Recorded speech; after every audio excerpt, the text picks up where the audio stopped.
कुछ दिन कबल हमने देखा था कि वफाकी वज़ीर इत्तलात व नशरियात जो था तारड़ साहब हैं, उन्होंने एक बड़ी ज़ोरदार प्रेस कॉन्फ्रेंस की और उन्होंने बड़े जोशीले अंदाज के अंदर कहा कि हमने फैसला कर लिया है, हम पाकिस्तान तहरीक इंसाफ के ऊपर पाबंदी आयद करेंगे। फिर हमने देखा कि जो वज़ीर आज़म शहबाज शरीफ साहब हैं वो बार बार पाकिस्तान तहरीक इंसाफ को मुज़ाकरात की दावत देते हैं। तो अभी जो हुकूमत है उसकी पॉलिसी क्या है तहरीक इंसाफ के हवाले से? आपने पाबंदी लगानी है या आपने बातचीत और मुज़ाकरात करने हैं? पाबंदी का फैसला खत्म हो चुके? पहले तो बात ये कि मैं अपनी बात को थोड़ा सा क्लियर करना चाहूंगी। चोर की दाढ़ी में तिनका होता है, उनके कानों ने वही सुना जो इनके दिल में था।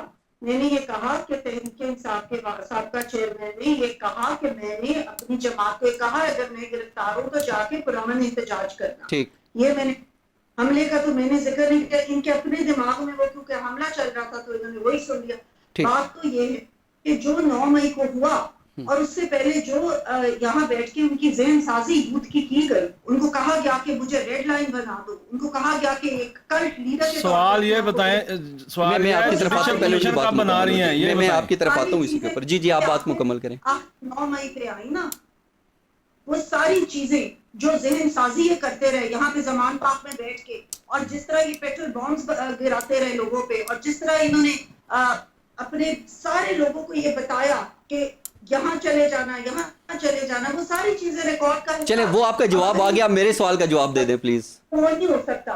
और ये जो इनकी जमात है ना वो इन एनी केस इस वक्त इंतशार का इतना ज्यादा शिकार हो चुकी है, इनके अंदर लीडरशिप आपकी ख्वाहिश है मेरी बहन थी ही नहीं, ये थी एक कल्ट, एक बंदे के पीछे ये चलती थी और अभी भी चलती है।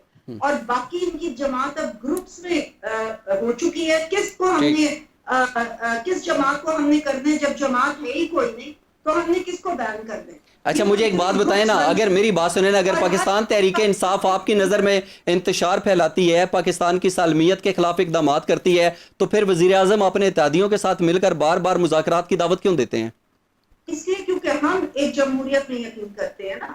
हमारी जमातें तो उस तरह की नहीं, हम जमहूरियत में यकीन करते हैं और हम समझते हैं कि जमहूरी तरीका यही है, जमहूरी रवायात यही है, और जमहूरियत के इस्तेहकाम के लिए तमाम सियासी लोगों को आपस में बैठ के बात करनी चाहिए। और इनकी तरफ से तो बात ही आती है कि हमने सिर्फ एस्टैब्लिशमेंट से बात करनी है, हमने सिर्फ फौज से बात करनी है। आज भी इसी बात पे खुश है, 2018 की इलेक्शन क्योंकि रिग करके ही आई। सही, मुझे पाकिस्तान की तारीख में सबसे बुरे और बदतरीन रिग्ड इलेक्शन। मुझे ये बताइए कि अभी अगर पाकिस्तान तहरीक इंसाफ नहीं होंगे, अब आप 9 मई कर चुकी हैं। सही, चले आपका जवाब आ गया। मुझे ये बताएं,